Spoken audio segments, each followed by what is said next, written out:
Good afternoon and welcome to the September 23rd, 2024 Strategic Planning Committee meeting. At this time, I'm going to ask my fellow board members to introduce themselves, starting with Ms. Evans. Happy Monday, Shebra Evans, District 4. Good to see everyone. Ms. Harris. Good afternoon, everyone. Lynn Harris, my pronouns are she, her. I'm an at-large member of the board. Also, I'd like our board staff to introduce herself. Good afternoon, I'm Shannon Pattyfoot. And I will ask our MCPS staff to introduce themselves as they present. Okay. Next, we have the informational summary. Does anybody have any questions? Seeing none, we can move on. We're very excited. This is our first meeting of the year. And this is going to be a historic year for us. We have declared it because we are going to redo the strategic plan this year. So we have two primary goals today. First is to review the current strategic plan, and second, to provide feedback and input on the development of our new strategic plan. We develop a strategic plan every 5 years. So as I said earlier, we're in the 5th year of this strategic plan. This year, we're going to engage in a 5-phase engagement process in developing the plan. So phase 1 will involve developing a plan for culturally responsive engagement in alignment with the board's community engagement policy. Phase 2 will be to engage the broader Montgomery County Public Schools community in getting feedback to help build the strategic plan. Phase 3 will be used to develop the strategic plan framework. Phase 4 will be used to return to the community to get feedback on the framework. And phase 5 will be the finalization and approval of the plan in June of 2025.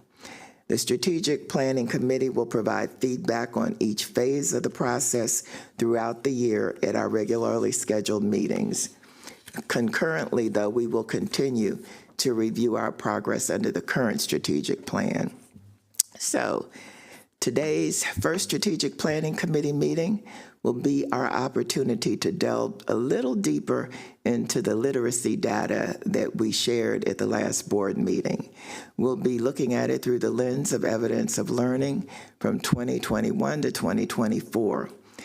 At the start of the last school year, we began conversations and steps about what MCPS was going to do to engage and partner with our families and community in communicating student academic progress in a culturally responsive way.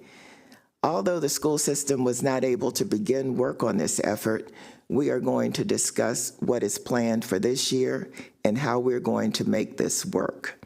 As part of this conversation, we have invited the Black and Brown Coalition to be part of the discussion as we work collaboratively to engage our families more fully in their child's educational journey. We don't usually have partners at our Strategic Planning Committee meetings.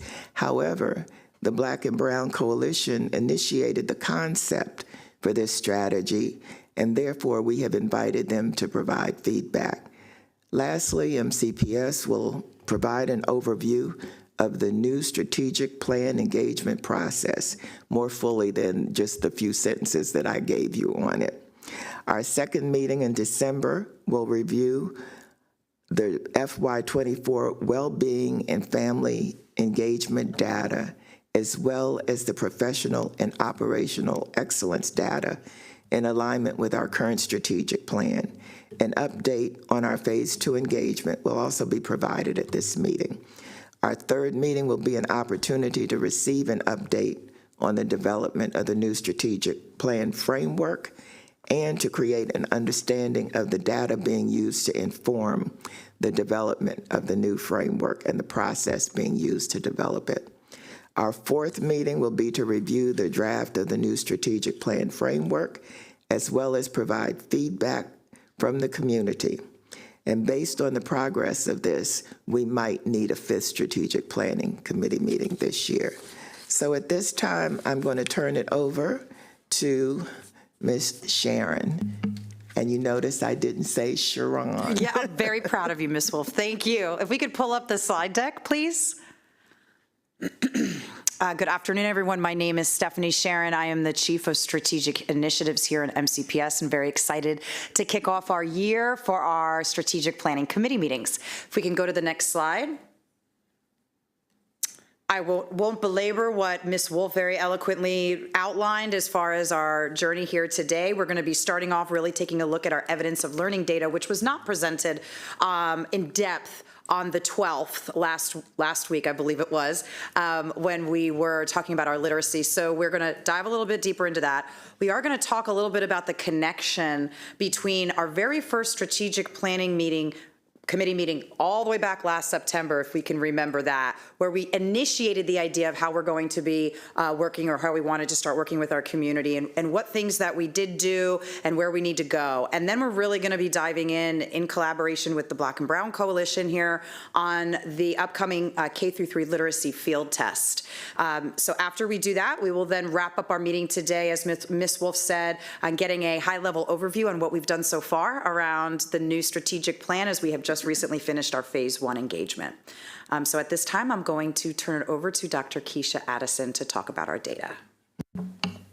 Good afternoon. Next slide, please. And I am Keisha Addison, Director of Shared Accountability.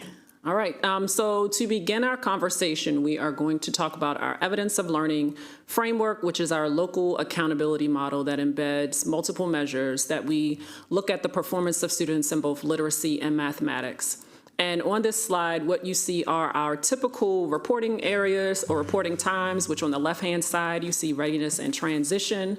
And the right-hand side are the different areas that we measure evidence of learning in terms of the categories. So we look at classroom measures, which are the grades from the report card, district measures, which are the assessments aligned to the curriculum, and then external measures such as the SAT, the ACT, DIBELS, the MCAP, Maryland Comprehensive Assessment Program, which is the state assessment, as well as measurements of academic progress, or which we call the MAP assessment. In the middle is the triangle that shares the different levels that we look at. And so there's the primary foundation, which is kindergarten through grade 2, the intermediate, which is grades 3 through 5, middle school grades of 6 through 8, and high school grades of 9 through 12. Going back to the left-hand side, what we typically report publicly to the board are the readiness grade levels, students in grades 2, 5, 8, and 11. And if you look at that triangle in the middle, one thing you will notice is that the majority of those grade levels are at the end of each of the levels. So grade 2 is at the end of the primary foundation, grade 5 at the end of the intermediate, grade 8 at the end of middle school, and then for high school, we shifted to grade 11. Originally, it was because of the college and career readiness measurement for grade 11, but that has since shifted to grade 10. And we know our grade 12 expectation is for students to graduate. So we will be adjusting that. And then our transition grade levels are kindergarten, grade 3, 6, and 9. And again, one thing you'll notice is those are those entry points for each of the levels in the middle of the triangle. And so from a strategic planning examination lens, we don't report on those different specific grade levels, but we look at all students K through 12. And so on the next slide, what you will see are the performance of our students across all grade levels, K through 12, meeting 2 out of the 3 measures. And one of the things I failed to mention when you think about the classroom, district, and external, we're looking for students to meet at least 2 out of those 3 measures. So classroom and district, district and external, or classroom and external. And so from 2020, 2021, which is our baseline year for the strategic plan, we had 65.5% of our students meeting 2 out of the 3 measures in evidence of learning for literacy. And as you look across each of those years, you'll see we started at 65.5. We had an uptick a bit for 21, 22, and 22, 23. And then at the end of last school year, we had 69.5% of our students in kindergarten through grade 12 meet 2 out of the 3 measures in literacy. Next slide, please.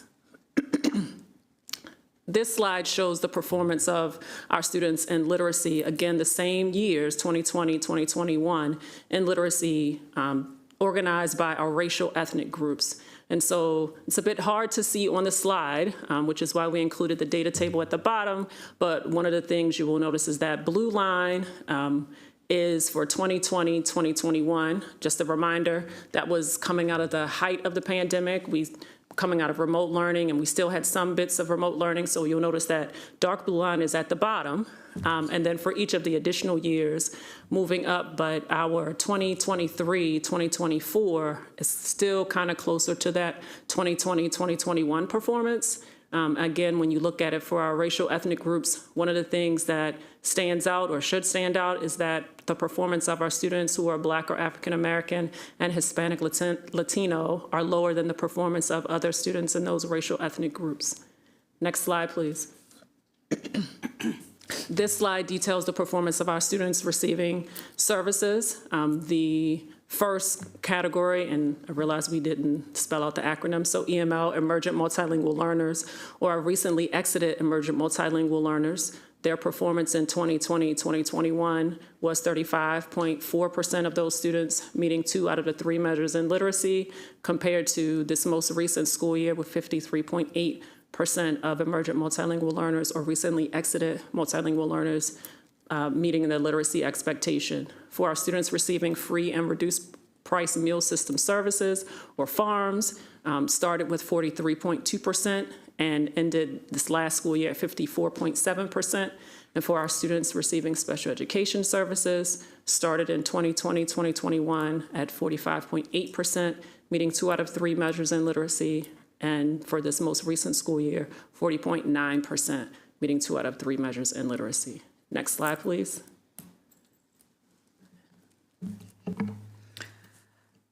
So if we take a look at this, so now that we've kind of talked about some of our historical data from our strategic plan, one of the things that we presented at the very beginning, very first strategic planning committee last year, was the rollout of the pathway to college, career, and community readiness. So we identified the year before the specific milestones that we wanted to hit, and because we felt it was a transparent way of really providing clarity to our community around what does your child need to know and be able to do at these different areas in time.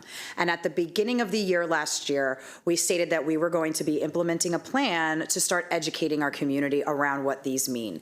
So if you look at the arrow on the bottom where it says, or the row that it says, inform, consult, involve, collaborate, and empower, that's actually pulled right from the policy, the board policy around how we engage with our community. And those different areas are appropriate for different times. The initial goal was to move from inform, which was what we were first starting with getting to that empower phase, right?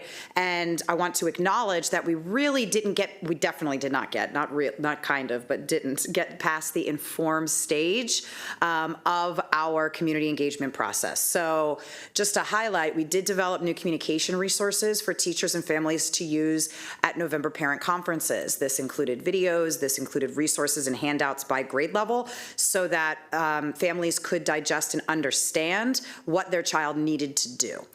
We also created a website, videos, and culturally responsive handouts on educating families about the different levels of the pathway. And we had a community engagement charter team, which was made up of internal and external stakeholders, that worked on several culturally responsive and family-friendly resources to be able to provide to the community. It was around, I would say, probably very late fall, around January-ish, where we also began collaboration and discussion with the Black and Brown Coalition on how to better partner with families on communicating. And that is when the Black and Brown Coalition shared their desire and interest in wanting us to engage in an early alert system for families. So we began having multiple conversations about what this could look like, how we would do this, where we would focus our energy. And through that collaboration and those discussions, we did agree that where a good place to start on that was in early literacy when we're thinking about K through 3, because we know that if our students aren't getting those basic foundational skills for reading, that's going to set them up for the rest of their trajectory, right? So we agreed that we were going to be working on a K-3 literacy field test, and that work was started. Definitely did not get as far as we anticipated in that process, but I do believe that we are picking up the pace on that now, and that is what we are going to be here to kind of frame and talk about, and also engage with the Black and Brown Coalition on. So I'd like to turn it over to Dr. Moran, who can talk a little bit about where we're at with that field test. Okay. Can I just check Sure. and make sure that we don't have any questions? Does anyone have any questions? Sure, I did, and maybe Dr. Moran is going to address this.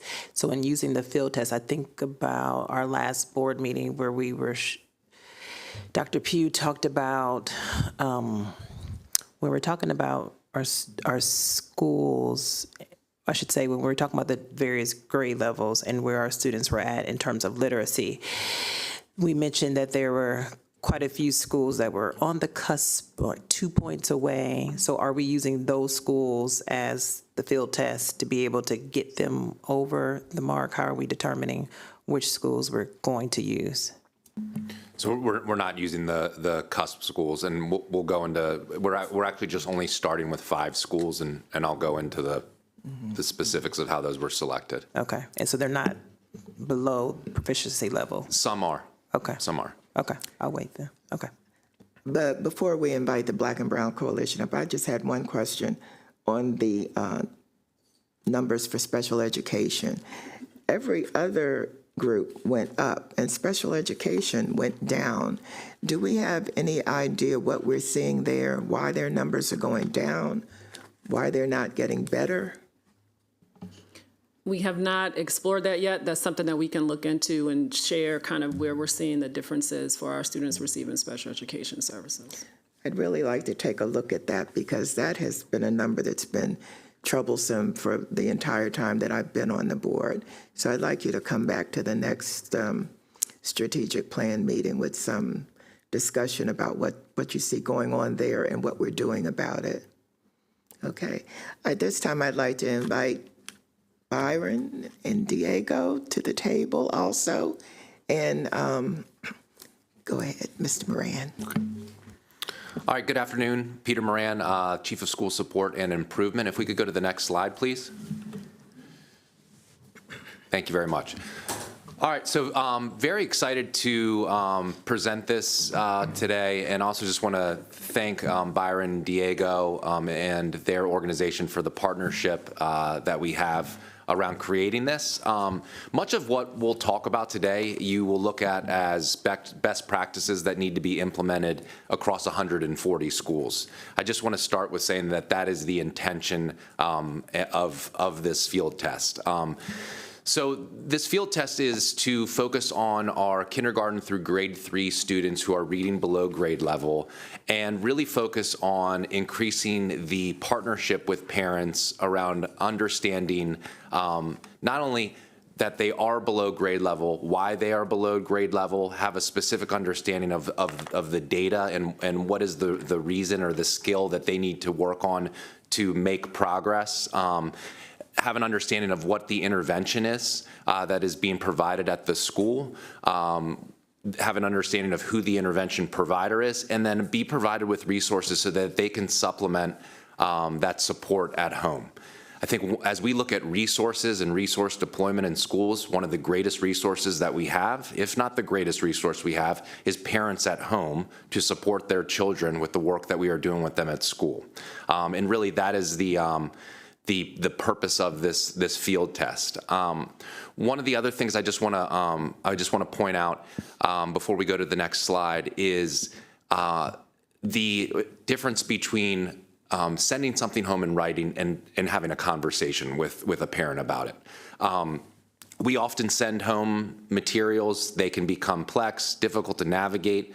It's important to sit down with parents and that they have an understanding of exactly what the intervention that a child is receiving, and that they're actually a partner in understanding that along the way, and that there's a dialogue that goes back between the parent and the school about that intervention.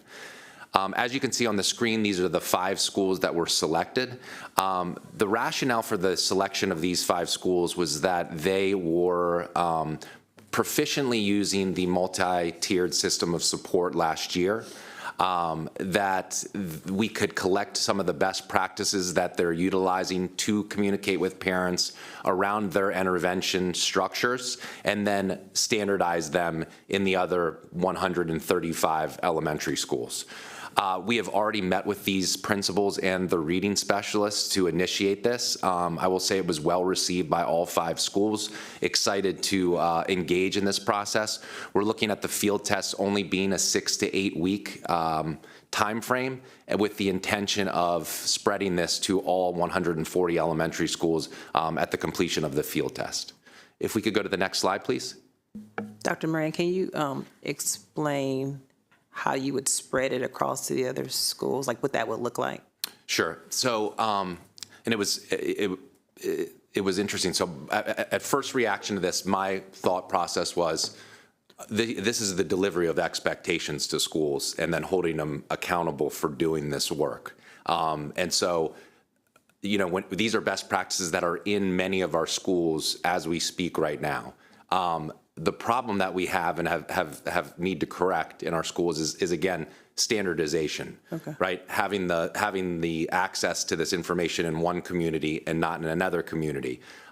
There's inequities in terms of how parents receive information, and we need to standardize that across all 140 schools. So really, this is about delivering expectations, understanding what the best practices are at those 5 schools, creating a structure for what we want to see at all schools, and then telling them this is how we're going to operate with our families moving forward. I was going to say, so basically we're saying this is what you must do. Correct. Right.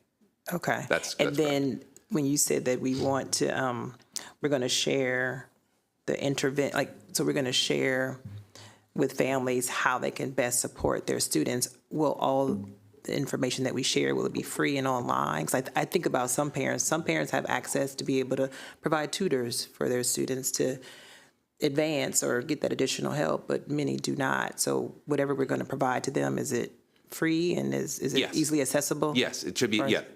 Accessible. And if it's an exchange of information online, then that's certainly easy to accomplish. I think in a lot of cases, though,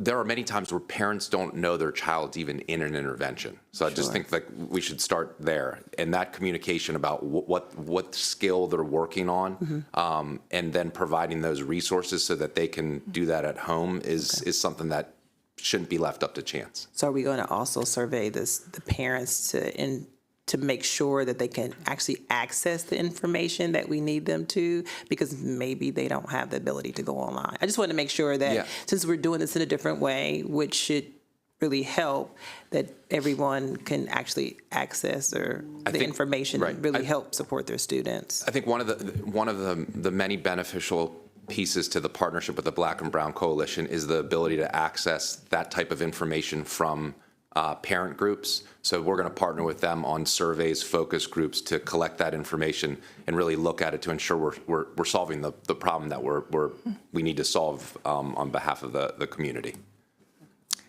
Okay. And then are we going to use a variety of stakeholders? Are we going to use a variety of partners to also get that information out to our families if they actually have a touch and a way to get into the communities outside of the Black and Brown Coalition? Absolutely. Okay. And I think by starting small with 5 schools, it does give you the opportunity to focus your energy, your resources on those 5 schools, really learn all these different questions that we have. Okay.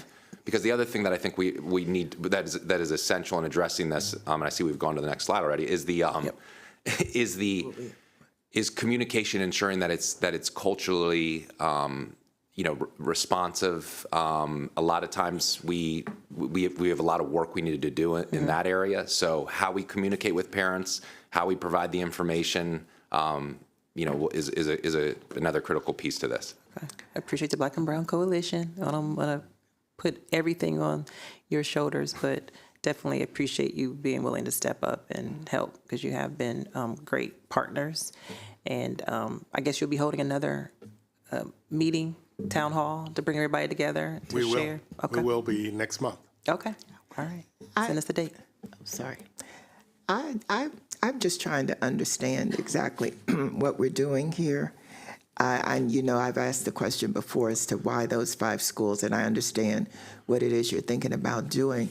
But my question would be, why wouldn't we, this is my question. Have you already identified what is going on in those schools that's successful? We have not. Okay, so then my question would not be relevant, because I was going to say, if you've already identified what works, why didn't you start with schools that are not succeeding? But if you haven't identified, then you do have to spend time identifying what works. But I'm concerned about, and I think this is the same thing that Ms. Evans was saying, standardization of communicating with parents. That to me is just an inconsistent statement, because all of our parents don't speak the same language. So how are you going to manage that? How are we going to ensure that everyone is getting the same information and understanding the information? So I don't mean in terms of like the type of communication. I mean like the timing, the sequence. Like, for instance, before a child begins an intervention, there should be a conversation between the school and the parent about very specifically why are they in an intervention? What is the data point that was utilized to identify them for an intervention? Okay. So I mean more around the timing, the sequence. Okay. But I recognize that, how we communicate is going to have to differentiate to meet the needs of the community. So I have one more question. Okay, wait, Ms. Harris has some Ms. questions. Harris, Go go. ahead. Yeah, so I just want to clarify that, so looking at these 5 schools, we've got geographic representation except for in the far kind of southwest part of the county. And you said the primary criterion you utilized was these schools are all proficient in the multi-tiered, in implementing multi-tiered systems of support. And that we identified how. How did we figure that out? So, and again, this was not in terms of the academic data. We utilized their behavioral data from how they entered it last year, how it was tracked and monitored throughout the year, and then what kind of behavior interventions they were putting in place as a result of the data that they collected. The expectation is that all of our schools are implementing data for academic interventions in the MTSS system this year. So they had done it proficiently with the behavior intervention component. So that was Dr. Moran, just to add, just to provide a little bit of clarity, as Dr. Moran was stating, we can see in our system in Synergy how many interventions schools have utilized, what the data has yielded. It's all tracked in Synergy. So it's not just based on word of mouth or that they were doing it and another school wasn't. We actually have the data to support that. Okay. And then I think my question a little bit tracks to Ms. Wolf's about we know all of our communications, all of our communities are very unique, and the way and the communication strategies that work here may not work there. So appreciate the fact that you're letting the school leadership teams decide how best to reach out to their families. 2 questions, and if we're going to get to this, just say we'll get that. That's fine. Some of our written communications are overly complicated. So do we have a team of parent beta testers that are going to look at, for instance, when you're crafting the general, framework of a message that would go to a parent initially to say, we're going to start an intervention to help your student reach, grade level proficiency, or to let the community writ large know about the new way that they are going to be receiving information about their students' progress. Are we getting like the end users to kick the tires before we take that stuff live? So that has been a big part of the partnership with the Black and Brown Coalition, has been around communicating in a way that our parents are able to access the information, act on it. I think that's also just the purpose of the pilot too, is to get an understanding of which tool works the best. But we certainly can make things overcomplicated. So that can't be the way we were communicating about reading progress, and it may be part of the reason why we don't have the level of engagement that we'd like to and we'd need. Okay. All right. Thank you. So I have one more question. Yeah, so the last question, so when I heard you talk about the steps that we're gonna take and bring the parents along through that process, is 6 weeks enough time? Because it seems like we might need longer. Are we, I don't want us to rush and say 6 weeks, because it sounds like a good number and maybe a short period of time to get information back. But have we already started? Because if we haven't already started. We have not already started. So, so we would, When are we gonna start? 6 to 8 weeks would be the, research-based time for the implementation of a Tier 3 intervention. So, and I don't want to, this is something we've done before, in terms of like communicating with our families, that being a expectation. We know that this is what needs to happen. This should be the expectation across 140 schools. Make no mistake about it. I think what we're trying to just quickly collect is what the current state is in these schools, and again, just what works best, and then provide those tools as standards to the other 135 elementary schools. I'm the urgency part to me is extremely high. You just saw our reading data. For sure, it is. yeah. No, I'm not, please don't make me. Oh, no. Don't misunderstand what I'm saying, but I just want to make sure that we're creating the expectations for our parents, that, because when we say what we're going to do and how long it's going to take us to get it done, people are going to be looking for us to give an update at the end of the 6 week period. And so it's between 6 and 8 weeks, right? Yes. And what I'm going to ask is, if we get to week 4 and we see it could take longer than 6 or 8 weeks, come back and let us know. That way we can prepare, because the community, somebody is watching. 1 or 2 people are watching this strategic planning committee meeting, not the thousands and millions that we think. People are actually working and doing a job. But for the 2 or 3 people that are watching, they're going to expect that when we come back to our next meeting that we're going to have data, right? And I want us to be able to let people know that, it's actually going to come the third meeting. So I just want us to manage expectations. Yep. Because Understand. the numbers are such that we got to get it right. Right. We got to get it together, and we need to have a plan that we can state out loud for people to know. Right. And I want to be able to do that. Understand. I know you do too.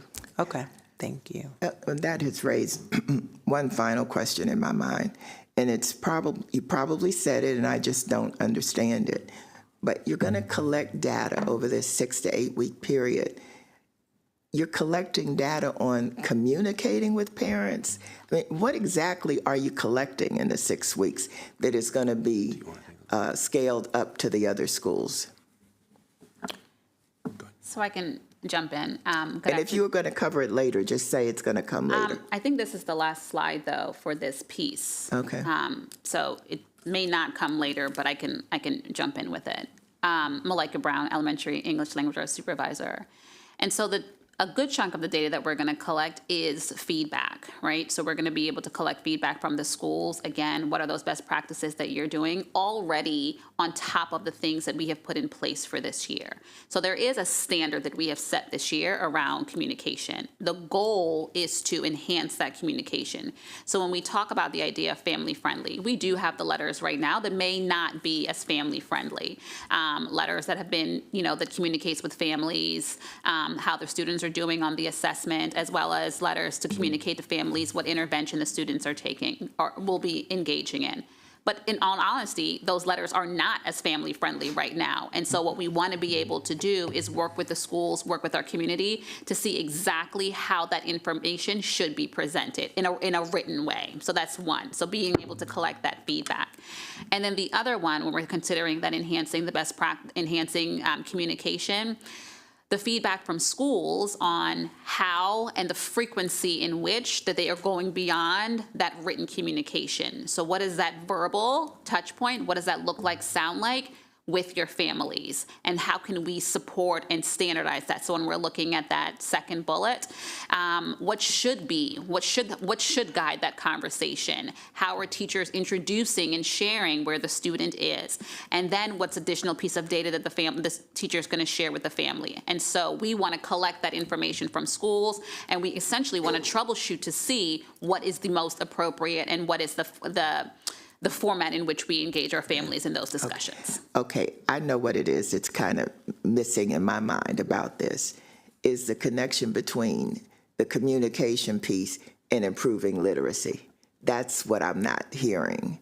And that's what I want the people, the million people that are watching this, to understand how this project, which sounds like a communication project, is going to impact literacy.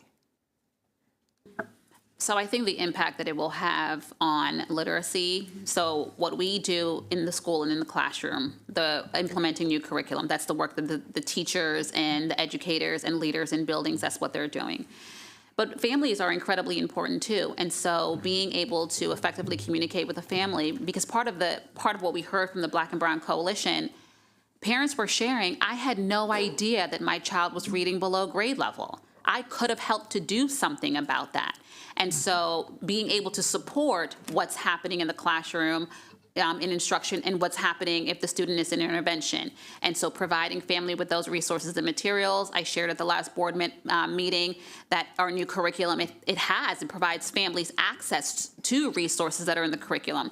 And so we're joining forces. We're joining what's happening in the classroom with the teachers and in the school with what our families and our caregivers can do to be able to support the child. And so we're really just wrapping services around our students. Okay, I see that Diego wants to speak, but before he does, I just want to say, I understand that, but the communication is one aspect of it. The teaching is the other aspect. And okay, you can look at standardizing these communication, but how are you ensuring that the teaching is going on and it's culturally responsive? I'm sorry, go on, Diego. No, in the same vein of your questions, maybe it might be helpful for us to share what our expectations are. We've been working with the team. We met maybe 4 times or so. We have another meeting on Friday. We have the same, I would say concern, the same goals that align with many of your questions. So the number one thing, or the first thing that we want these efforts to accomplish is to alert parents that there's a problem. And that is a communication that is not the report card, that is very, very complicated, and in some cases not transparent. So, and some of the things that we talked about, for example, is that if you get a sheet of paper in front of the report card that has red on it, so it alerts the parent, there's a problem with your child needs help. So that would motivate the parent to contact them. So not everything will be on the school. The school has each school has responsibilities, but it will alert the parent that their child has a problem, and that would change. There will be an inflection point from what has happened in the past, particularly with Black and Brown students, where if the school didn't call them, they thought everything was right, and unlike other parents who can dig a little deeper and then go and ask for explanations, support, etc. So number one is a very simple, culturally competent, easy to understand sheet of paper that says your child has a problem.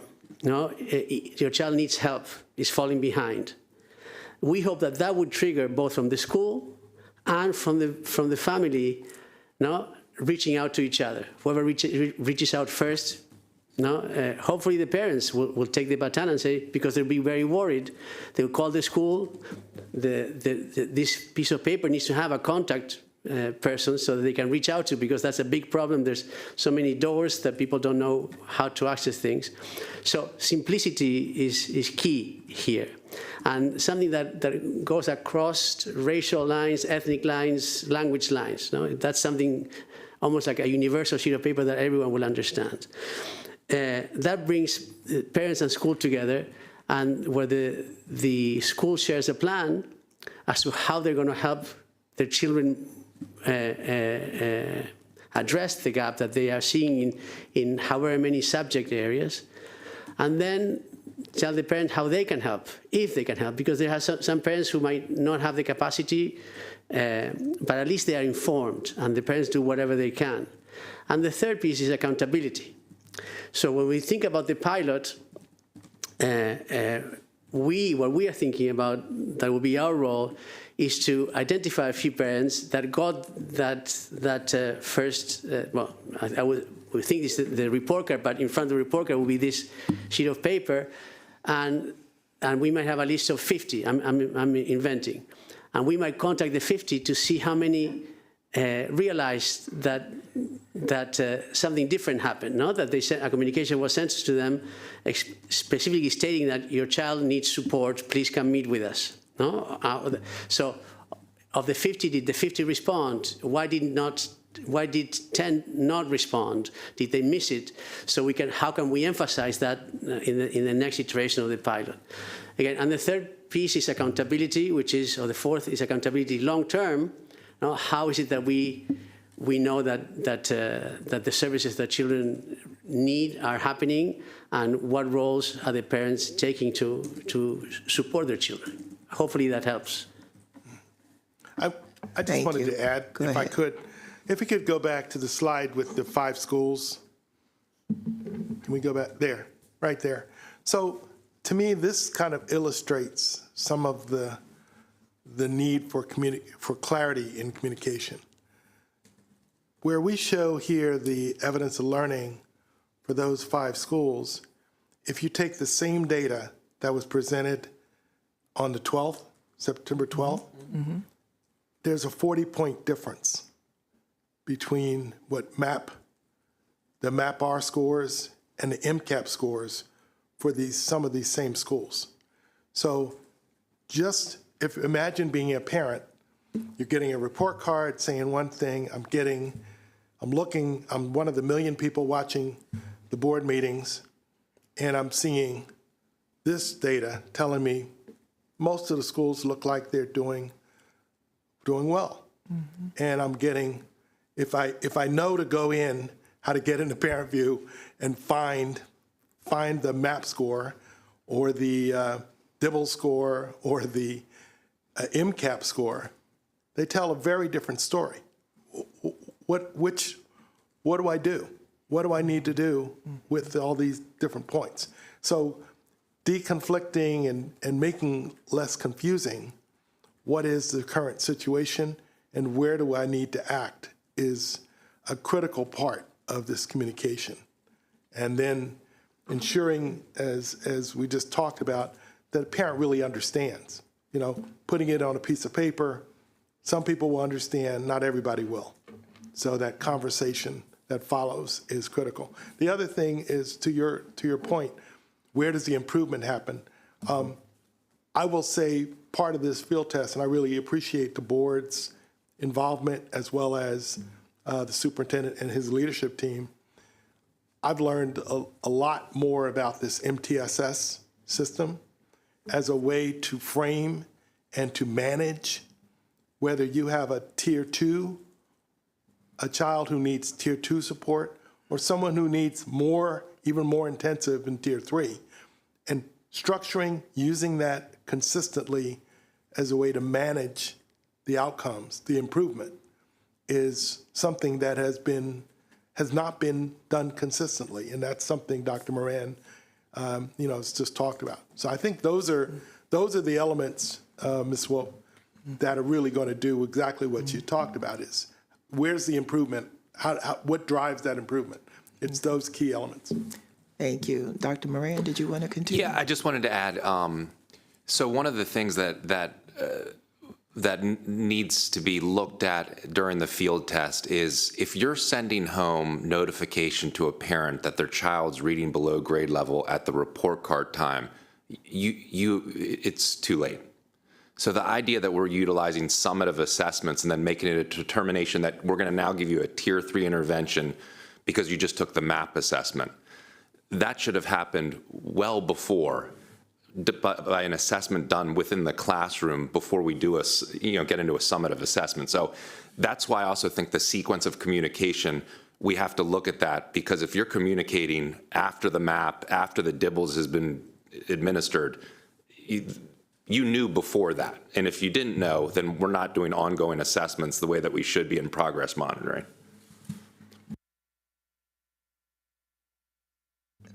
Okay. You want to continue, Ms. Sharon? Yes, we can go to the next slide. And anything else on, okay. Okay, so now we're going to shift the conversation to our discussion about the, wait, one more question. One more Sorry, question. I have one more question. So and maybe this is more of an observation, because I do appreciate the approach here. And Diego, as you were sharing, you know, part of this is doing follow-up with the families who will receive these communications to identify the kind of the uptake, the response.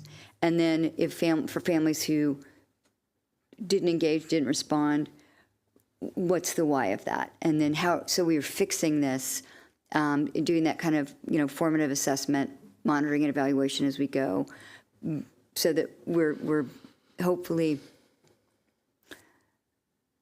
you know, fixing some of the kinks before it goes to the bigger, wider world. So I very much appreciate the approach, and I'm wondering the process that will emerge from this. Although this process is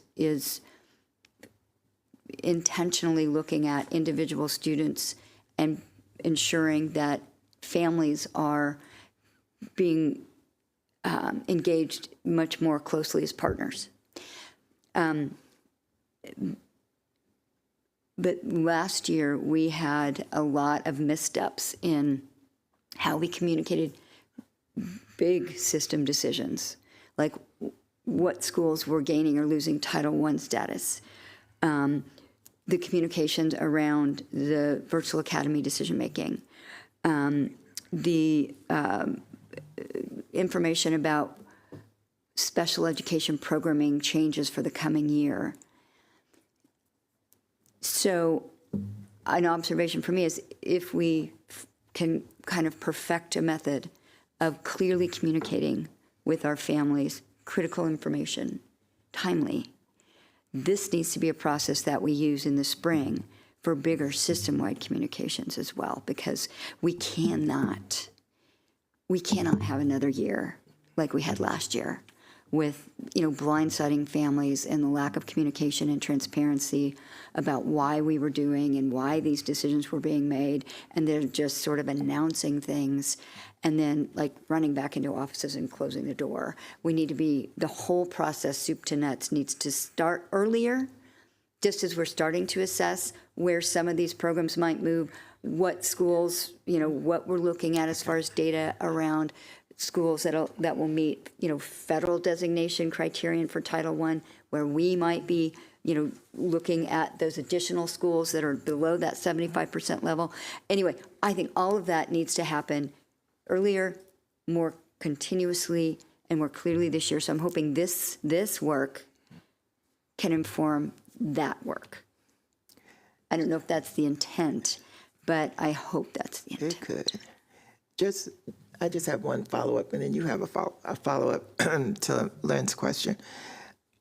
At the end of the 6 to 8 week period, what should I expect? What's going to happen? I mean, how will I know or be able to measure any success? Because it would be too early to be looking at literacy numbers in 6 to 8. How will I know anything came out of this? So you're right. I mean, in 6 to 8 weeks, we're not going to, you know, see an impact in terms of, you know, literacy achievement, you know, growing. What we will see is the feedback, and some of it will be anecdotal, some of it will be utilized through surveys. The anecdotal feedback about the feedback from teachers, from administrators, from intervention providers, and then also the feedback from parents to identify what are best practices and what doesn't work. I think one of the things that is just kind of an essential question for this is we don't ask parents what's the best way for us to communicate to you, to Ms. Harris's point. And I think by working with the Black and Brown Coalition and also getting to families that may not historically participate in providing their feedback on how they'd like to be communicated with, we'll get a much broader representation in terms of those answers. So coming back here, not only with that data, but then for a plan for how we widen this to all elementary schools, and what the time frame and what that communication looks like is what we intend to come back to the table with. And I just think the other piece would be the tools to support schools. So whether it's that one sheeter that accompanies the report card or accompanies, the reports that go home, and the language to be able to support schools to communicate with families as well. So the goal is based on the feedback that we collect. We have things to put in place to then, going back to what Dr. Moran says, so that we're systemizing whatever it is that we see are these best practices and shifting best practices to expectations across all schools. One final question from me, at least. Who's going to be responsible for this? I mean, who is responsible for ensuring that all this is going on in 140-something elementary schools? So that would be the Office of School Support and Improvement, working with Malika and her team because the reading specialists will take on a significant role in this work. So partnering between the two offices, and then also partnering with strategic initiatives as the ability to go in and look at schools' documentation of interventions is a incredible tool. Like Mrs. Sharon said, being able to get a range and looking at who uses this system with fidelity, and what the success rate they have. If you're receiving a Tier 3 intervention under state policy, you're supposed to have it documented. So every student receiving a Tier 3 intervention, it should be documented in MTSS. And that is an expectation that comes from directors directly to principals, and going in and just inspecting and having conversations and looking at how they're communicating with their parents. I mean, this is something that I think there'll be challenges around because you're resetting expectations but we have to. And I know this is said a lot, but for some veteran principals, this just may be the way that they operate, right? So we may find out, we may get no resistance whatsoever. I've been doing this for this amount of years, but we also know that we have 42 new elementary school principals that will be hearing this expectation for the first time, many of them. I think that's kind of what I'm thinking about is that you're looking at actual individual plans. Who's responsible for making sure that they're being carried out? Because they're in a building, and you can't be in all of these buildings every day. Right. So I guess I'm trying to figure out how we're going to evaluate this whole process, because things have to get better. There has to be some improvement. So I mean, my expectation would be that the director would be monitoring this in each of the elementary schools that they directly supervise, that this is happening. And I mean, you can do that in multiple ways. You can also do that by simply asking the parents if it's happening. They'll tell you if it's not. So if you looked at the list of Tier 3 interventions in a school and you sent out a survey to those parents and they said, yeah, none of those things are happening. I mean, there are multiple ways to collect the data to determine if, people are being doing this with fidelity. Yeah, and that's what concerns me, because we do often send out surveys, and that's what we get back. None of this is happening. Yep. So I just want to be sure that whatever we're doing and putting our time and money into is happening. Mm-hmm. And just to jump in here, and I think this is where we leverage very strategically the expertise of our Shared Accountability Office that has the expertise in how to effectively evaluate whether or not what we're learning from the schools is thorough and robust, as well as what measures do we need to look at as we scale up to determine impact. And that's why we have this office that has a level of expertise, a high level of expertise to help support this work. I don't know if you wanted to add anything to that. Well, I just wanted to highlight that. If I could add to the comments there, one of the things that we will continue working with and have been over the months is really ensuring, and to your point, is there are two key elements. Are the parents getting notified? And that should be measurable. It should be very clear. We now should have a very clear number of how many students were identified needing Tier 2 support, how many were identified needing Tier 3, and then what number of families were contacted and verified. And then probably more importantly, underneath of your point here is the intervention, whatever the support is, that it's fully resourced, that it is happening, that somebody's taking attendance, and that those things are now being, we're using the system that's already in place.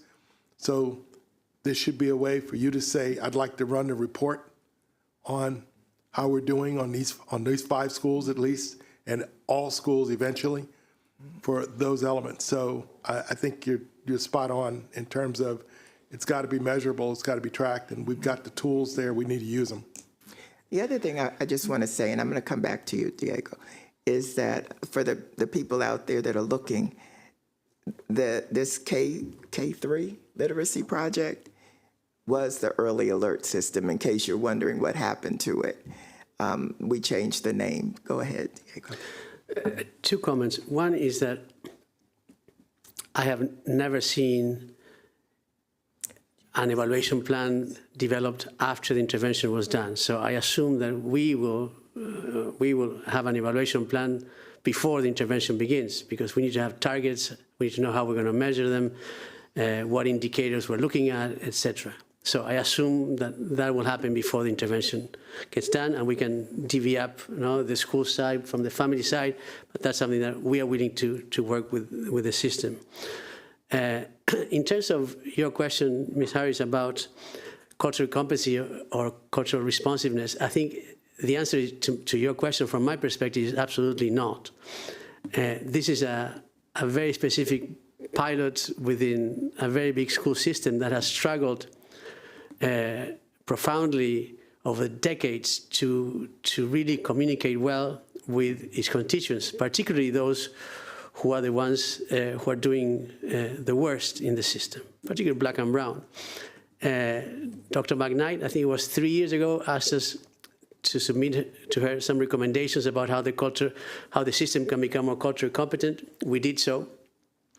But I think when you look at the strategic plan, it might be fantastic, given the makeup of the school system and where that's going, for one of the goals to be for the school system to become more culturally responsive.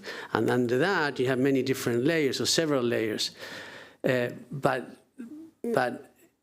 we all know here that there's a vast majority of parents who are completely not engaged, who do not either open the communications, who do not understand them. And we've testified many times that during COVID, before COVID, and after COVID, that MCPS has had tremendous programs, but they have not reached the intended populations in many occasions. So I think it's a great opportunity to put it front and center as part of the strategic plan. Thank you. Ms. Evans? Sure, and to Mr. Yurbaru's point, that's why I asked the question of, are we surveying our parents to make certain that how we disseminate the information is how they would like to receive it, right? And then working with our partners. So my other question, as a result of, like Ms. Wolf touched on, who was going to do the work. But the other question is, as I've been hearing all the different reports that we're going to need or want to be able to look at the data, is the Office of Shared Accountability equipped to be able to do all of this? Because Dr. Addison is one person. I know you have some people in your office, but No, we have well, interestingly enough, this Thursday, tune in, we will be bringing forward the proposed agenda for the 2024-25 school year as it relates to program evaluation studies. One of the things I did write down before Ms. Sharon mentioned it, and also before Diego mentioned it too, was in terms of, like-minded in terms of a plan around how to examine the pilot. And so I do think the opportunity to assign staff to provide that technical assistance, I would say, around the development and how to monitor it. Because one of the things that we brought forward last school year was everything doesn't have to be a formal program evaluation, but the team can support other offices in terms of their ongoing data monitoring to ensure that they are doing it in alignment to be able to report out. So we can definitely provide that technical assistance. okay. Okay, I said I had a final question, but this is really my final question. This is a lot of expectations for the elementary school. It's probably what they need to be doing, but it's a lot. I guess what I want to say is a comment. We can't put this all on the teachers. So I want to hear how that's going to work too, because they can't spend all day in the classroom and all evening trying to communicate with parents when they get home. So what do we do about that? How are we handling that? Or do we have a proposal, or have we even thought about that yet? So it's a great question, and absolutely agree. First off, I would say that it doesn't need to be the classroom teacher that's the communication piece with the teacher. In terms of intervention providers, you have multiple teachers, paraeducators, principal could be a communication, assistant principal could be part of the communication process. So it wouldn't fall on the shoulders of the classroom teacher alone. Again, I will say that as a former elementary school principal, this is how we operated. It was having a very clear system and process around communicating with families. It was part of the culture of our school. And if we are going to be raising expectations for our students, we need to raise expectations for the adults in the building to make sure that we're getting the information to parents that they need. So when we think about that question, and we had some conversations, that it might be at the beginning a shock to the system, particularly if it works, then we have a problem, a good problem. You have many parents that have not been interacting with the system before, seeking out information and support. So that's something maybe in the evaluation plan. We also measure what impact this is having in teachers, so that then we can come back to you. Well, you can come back to them and talk about resources, etc. And that's important. The other piece is that what is the initial impact and what could be the long-term impact? If the parents become advocates and also provide support to the children, then over time you might expect that the impact will be transferred, or shared at least between schools / teachers, paraeducators, etc., to families or with families. So it's something for us to know, or to learn. When we think about strategic plan, over the past, since I have been here for 30 years, I was speaking with Byron the other day, there's a gain of 2 percentage points here, 3 percentage points there, and we all get happy. But if you look long term, the numbers are the same, particularly with certain populations. Mm-hmm. Also, what has been the same is that the parents of those most affected populations have not been involved, to a degree similar to other populations. So we hope that this will be an inflection point, and we will have to make adjustments based on that. So your question is right on point. We just don't know what it will be. And when Byron says that it needs to be resourced, because if every child needs a plan, and we know what the numbers are, then we can imagine what that means. So I think it's a very fair question. The answer might be more complicated than what we can provide right now based on the evaluation. Short term will give us some information, long term will be different. But if there is a plan that the community has never seen before, maybe we will all rally behind it and fight for what is needed to make it happen. I thank you for that, Diego, because I do think in talking to the parents, we need to get information about whether it's successful, but we also have to measure the impact on teachers and even on principals. I mean, they can't spend all day trying to reach out to parents. We have to figure out a system that works and works in the building.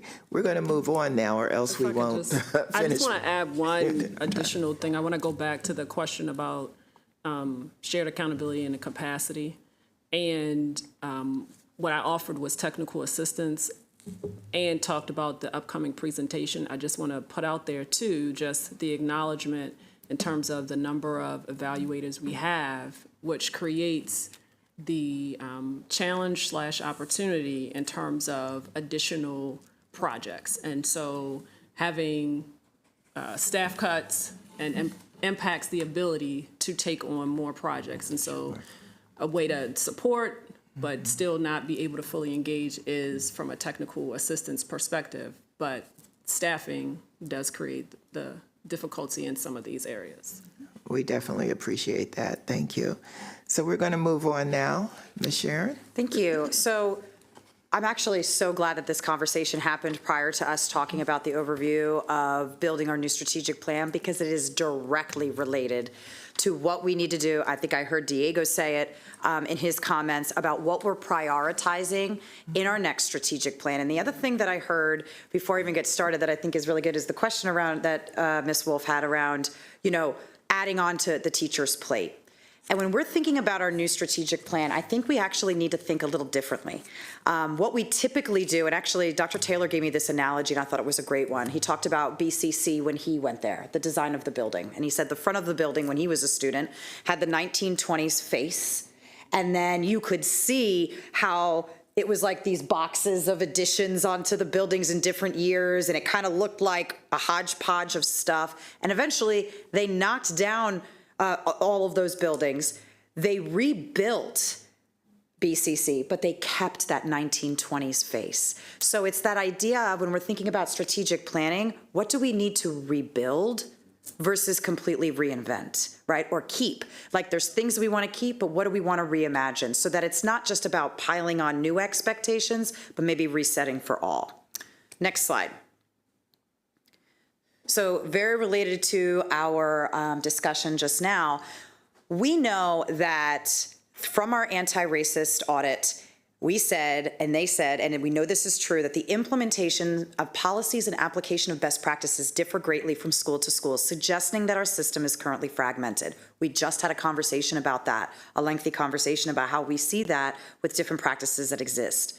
And we also know, and this is a quote that Dr. Taylor had shared at ANS, and that we just know to be true, is that your organization is perfectly designed to get the results you're getting. So when we are thinking about how we are going to be addressing our new strategic plan and building out a strategic plan that's truly meeting the needs of the students that we serve, we are going to really have to think about how we're structured and whether or not we are able to meet the needs of the students that are in front of us today. Next slide.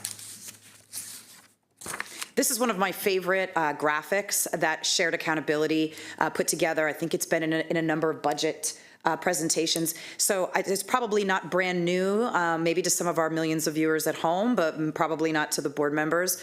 But the reason I'm showcasing this here is to specifically highlight for you what you see around the year 2000 versus what our demographics yield in 2024. And I'm sure if I polled everybody in this room, right, and I said, how many times have you been sitting in a presentation or engaged with a community member recently, within the past few years, where you've heard somebody say, our demographic is changing, our population is changing. Our population demographic changed 24 years ago. Yet we're still using that language that like as if it's brand new. But we actually know that we have changed, we really hit that mark around the 2000s, yet we need to think about how have we been educating our students. Has that changed? Way back when you look back at the 1970s demographics. Next slide. So it's not just about our demographics of our population, right? But it's also about what our society is, okay? I know I'd love to quiz some students on the 1970s graphic and see what they recognize from that picture. But that was the state of our society. That was the society that we were preparing students for. And when we think about 2024 and all of the new technology, the environment, the jobs that they we don't even know what they're gonna be doing by the time they graduate. Our kindergartners graduate in 2037, right? What is that gonna look like? But let's also think about how we are structured as a school system and how we engage in teaching and learning. There's probably a lot of similar structures that still exist from 1970 that we're still implementing today. And it's not that you gotta throw the baby out with the bathwater, right? It's not that everything is not good, but until we get to a point, and this is the unique opportunity of doing this strategic plan this year, where we really start thinking about who we're serving, not necessarily what's been done for 100 years, right? But who we're serving, what are the conditions in which we are trying to educate them and prepare them for their futures. When we really take it for a look from that lens, we have the opportunity to structure a roadmap, AKA our strategic plan, in a way that really serves to transform our system. Next slide. So we are at our early stages of this, and we're very excited to have started this process in July, because as we've been going around to various different groups and engaging with them, we've said we're starting a year in advance. And the reason we're starting a year in advance is that in order to thoroughly engage our community, our internal and external stakeholders, from our students to our parent advocacy organizations to our teachers, we need to be very planful in how we do this, because we don't want this strategic plan to be something that is created in isolation, that sits on a shelf, we bring it out for some meetings and that's it. But we want this strategic plan to really guide the work of the system, right? Holistically. Ms. Wolf outlined at the beginning that we have 5 phases, and you see here the time frames in which these phases are going to be taking place. You see a new little arrow, the blue one, that says phase 1B retreat on October 23rd, and this is actually an added phase. As we're thinking about being culturally responsive and anti-racist in our approach to our strategic plan, as we were doing our phase 1 engagement, which I'll describe a little bit more in a minute, and getting ready to think about phase 2, we felt that there was something missing. And that's where we've decided to add this phase 1B process, which I'll explain in more detail on the next slide. So we can go to the next slide. So phase 1, we actually have just completed phase 1, and we have engaged well over 200 leaders, both inside of the system and outside of the system. So we worked with internal and external stakeholders, and we purposely engage leadership from the lens of thinking about and gaining input from them on the experience and skills that students would need to graduate, as well as gain information on the challenges in the current system. Most importantly, is that we asked in the phase 1 engagement very strategically, how do we need to communicate and engage the broader community with which we serve in order to make sure that we're getting investment? So one of the purposes of phase 1 was to actually build out the phase 2 broader engagement in a culturally responsive way by getting that feedback in who needs to be considered, who needs to be a part of that. So we actually just finished that phase of engagement, and we're actually moving to phase 1B. And phase 1B, this is what we're starting our planning process now, is a facilitated retreat with participants with diverse skills and experiences who are going to work together. We're going to have about 80 people at this retreat, experts both internally and externally, to create a vision of a system that is designed to educate our current and future students for the skills that they need right now and the skills that they need in the future. They're going to be given scenarios, they're going to create scenarios and identify goals that we need to achieve as the system, and they're going to base that on the input that we got in phase 1. So it will build upon the initial engagement in phase 1. We'll then synthesize the ideas from this retreat, and that is the information that we will take out to our broader community in phase 2. Could I just ask one quick question Sure. about 1B? I just want to understand. Will this include like the business community, or Yep. can you give us an idea of who these 80 people are? So, and do I have it? I don't have it on, I just want to make sure I didn't have it on the slide. So what we want to do is focus this first on, we haven't identified the actual people, but we want representation that have expertise in budget, expertise in supporting our EML and our special ed students, as well as our African American and Hispanic students, because we know if we really focus in and hone in on those populations, the expertise actually will be supporting all of our students. So we're going to be getting internal and external expertise in those areas. We want OHRD. We'll have representation from our actual school staff. And then we will also be having external leaders and some of our members of our higher ed community as well. Students? Yes, yes. So my last question is, those 80 people, were they in the 200 in phase 1? No. So they're different, okay. Correct. Thank you. Yeah. So then that group will work on working on this vision that we're going to do based on some scenario planning activities that we're going to engage in, and then we're going to bring that back out to the broader community. That is what we're going to bring to the broader community so that they can react to, provide input, and we can make sure that our feedback is really focused on our stakeholders that are most impacted by the decisions that we're making. So that phase 2 engagement with our broader community is going to be critical in fine-tuning all of the information that we have gleaned from phase 1 and phase 1B so that we can actually, when we get to phase 3, work on building out the strategic plan, right? And working out on clearly identifying our goals, our outcomes, our metrics, and how we're going to get there. And that's what's going to be critical. Next slide. So this gives you, and I apologize for the very small font, but we wanted to make sure we got it on one slide. These are all of the groups that we met with for phase 1 engagement. And like I said, the total of this was well over 200 participants that have engaged in phase 1, and actually Shared Accountability is working on synthesizing all of the data that we've gathered that's going to help drive that 1B conversation. And we're actually going to be presenting the themes and what we learned from phase 1 at the October 10th large board meeting that'll be coming up in a few weeks. So as you can see, we really engage with a robust group of individuals to start framing out the work that we're doing. Next slide, please. So just so that you have an understanding in phase 1, what were the questions that we asked people, right? So they all weren't asked the exact same questions. Some of them were asked, we fine-tuned and tweaked them, but these are basically what we were asking folks. And this was giving us an opportunity, if we started off broad, when you think of a funnel, right? We wanted to start off our engagement very broad and be able to identify our themes. And as we get to each phase, we're kind of narrowing the process down. So we asked, what are the greatest challenges and issues the school district has to address over the next 5 years to provide a quality education for all students? To ensure teaching and learning that bring about positive student outcomes, what do we want to be different about our school district? What do we need to do different to bring about improved results? I think we heard at this table right here around really honing in on the way we're engaging with our community members as being a critical lever. This is not the only place we've heard that. It did come out in the phase 1 conversation as well.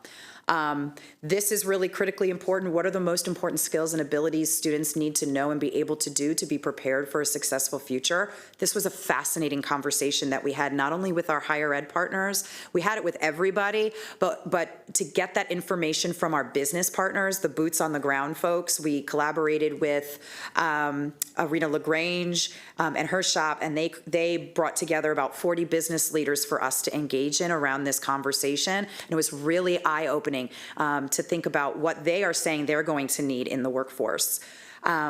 What is one thing that you want the superintendent to know? The reason we asked that question is Dr. Taylor's entry plan actually dovetails with the strategic planning engagement. So he's actually been a part of a lot of the engagement that we did. And this was a question that provided people an opportunity to really think of their most important thing. Right? I mean, you can make a laundry list of stuff that becomes overwhelming, but that one question, what do you want what's the one thing you want the superintendent to know, really allowed us to be able to pull out what is the most critical thing to people as they're engaging in this process. And then again, how should we engage others in your network to get input in phase 2? This is a critical component to make sure that we are being responsive to our community and making sure that we're addressing our whole community as we build this plan.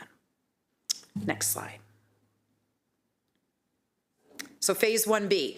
This is just a little bit more about the phase 1B plan. We are actively having our first planning meeting for this on what day is it? This Friday. And we welcome the board to come to our retreat on the 23rd. If you would like to just pop in, even if it's going to be all day, you are more than welcome to participate. We'll make sure that you have all the information. We're locking down a location right now. But again, it will be an all-day facilitated retreat. It will have internal and external participants with diverse skills and experiences. We'll actually divide everybody into 3 work groups or 3 teams that will receive different scenarios, and the scenarios will be based on the information we got in phase 1 about the greatest challenges we need to address. They're basically going to have to build out how we address these challenges, right? And we're going to be training facilitators to ensure that participants have the information they need and they will be on task. We're also going to be providing data, information, and best practices based on the latest research to our participants in advance of the retreat so that everyone can come in with kind of a shared understanding as we're engaging in this. And then the why. The purpose of this retreat is to develop a comprehensive vision of a school district that addresses these greatest challenges and the scenarios that are going to be identified and the goals and concerns that were generated in phase 1A. Next slide. So just to give you a lens as we're working on our planning for this phase 1B, what is this going to look like, right? So what are these work groups going to do? And in essence, they're engaging in future scenario planning. So they're going to have to they're going to receive a certain scenario, and they're going to have to think about what should the experience be from the student, because at the end of the day, that is our focal point, right? If we are talking about a scenario of a student that is just getting enrolled into the international office, right? And they have interrupted education, if that's a scenario. What is everything that they're going to need? What does the supports need to look like from the lens of that student, right? So that gets to that second layer. So what should the experience be for the student? And then what do we need to provide them? What are the implications for hiring, for professional learning, for accountability measures, what's needed for staff, administrators, the administrator's supervisor? And then how would central office need to be organized to ensure that these intended outcomes occur? Central office exists to support schools. Dr. Taylor has been extremely clear with us that our number one job as all central office staff members is to support the principals. That is our job. And so are we currently designed to achieve that objective, especially as we're thinking about what our greatest challenges are?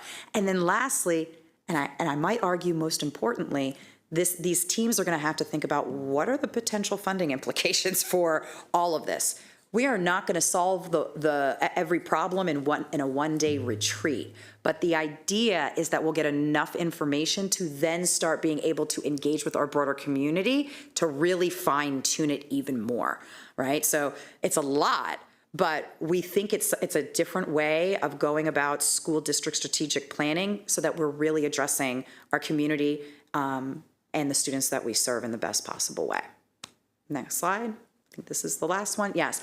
So this is just a reminder that we're doing this all through the lens of culturally responsive engagement. We actually, with the planning teams that we've been doing, and as we have been engaging with our various different groups, we have been sharing that. We've actually been sharing with folks as a reminder, here's the board policy. It was just revised on what our community engagement needs to look like. Everything we need to know, a lot of it is right in that policy, and how we are creating and using the tools that we have within the district to make sure that our planning is constantly coming from an anti-racist and culturally responsive lens as we're going through this process. So we're very excited about doing this, about engaging in this, and really about being responsive and changing and shifting as we need to make sure that we have the best strategic plan that we can at the end of the year for our future. And that's it. Turn it over to the board. Okay, thank you. I'll turn to my fellow board members to see if you have comments. Ms. Harris? Yes, I actually love this slide. I love this slide because the reason that we are getting the results that we've been getting is because of the way our organization is set up. And being willing to, first of all, acknowledge that reality and then do something about it, that is sort of, that has got to be the focus of the strategic plan. Because Ms. Wolf is right, the students' proficiency levels and both math and literacy need to improve dramatically, and they also need to enjoy the process of being in their classrooms and schools. So I love that slide. I appreciated as well this slide slide 14, because it echoes conversations we have been having about the fact that in Maryland, we have an enormous opportunity right now to write the blueprint for Maryland's future. And we've come up with this ambitious data-informed, data-driven plan, and funding is what it is.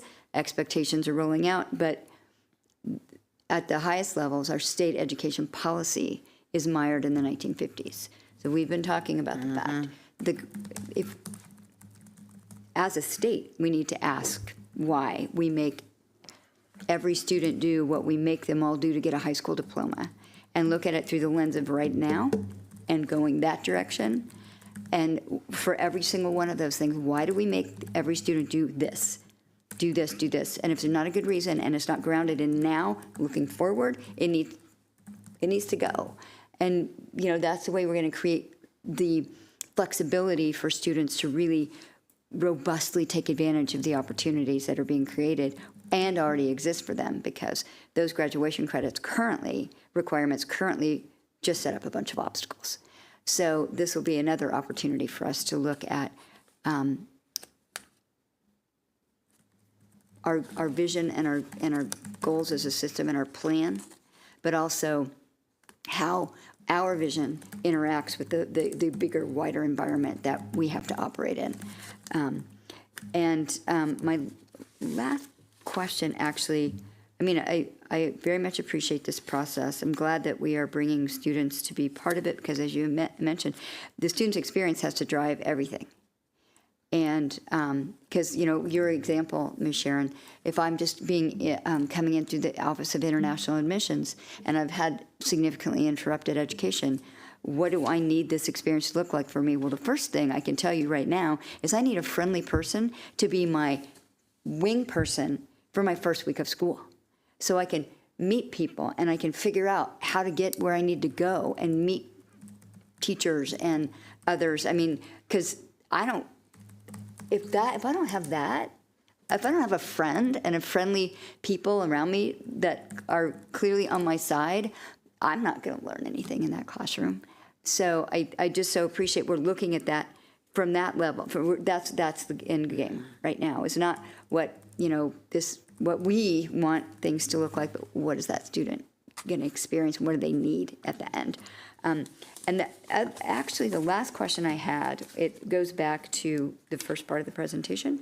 On slide 5, the summary data on our EI, end-of-year evidence of learning and literacy. And I very much appreciate the way Dr. Taylor has been very, very forceful in saying, we've been a data-informed system for a long time. Yeah, we look at data all the time. We got to move to being a data-driven system. So when we look at data like this that shows, everybody's doing better than they were during the pandemic, but everybody's also did worse last year than they did the year before. And so data-driven, we got to know why and what we need to do about it. And so I'm assuming that is work that is happening, but because to be data-driven, when we see the results we see, the first question we have to be asking is not just, yep, that's the data, but it's, okay, why is this the way it is, and then what are we going to do about it? I look forward to the Office of Shared Accountability's plan for program evaluations for the coming year, because I think that will get to how we are becoming more data-driven. And if I could tweak your statement of data-driven to broaden it to say data-driven decision-making.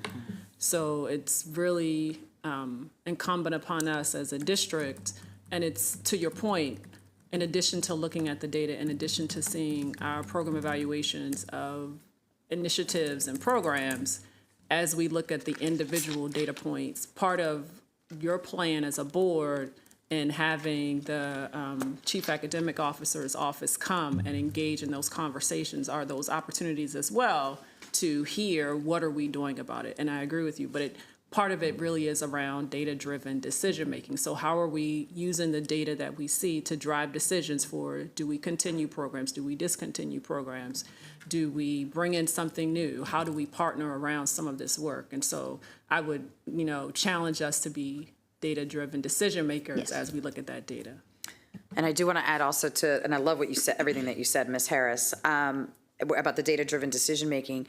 And one of the things that you said that is so critical is that we're actually engaging in root cause analysis as to the why, right? I think a lot of times we see the data, we're like, oh my God, this is bad. And then we start throwing things at a dartboard, right? To think, well, maybe this will stick, maybe this will make an impact, instead of really engaging in that root cause analysis to determine the why this is happening, right? And I think that is critically important as we engage in the strategic planning process. Yes, I agree. Thank you. Ms. Evans? Sure. So for the phase 2, the broad community engagement, is that would all that happen within the work groups with the communities that we have on page 17, or are we going out to the broader community to have the conversation? Broader community. Okay, I just wanted to make sure. What we might be doing, though, and this is, as we think about best practices, is we may utilize some of those groups to help us organize and get the message out there, because oftentimes they're trusted messengers. But when we say broader community, we mean broader community. Okay. And I do think this is, as we're rebuilding trust and continuing to be transparent with the community, it's going to really be important how we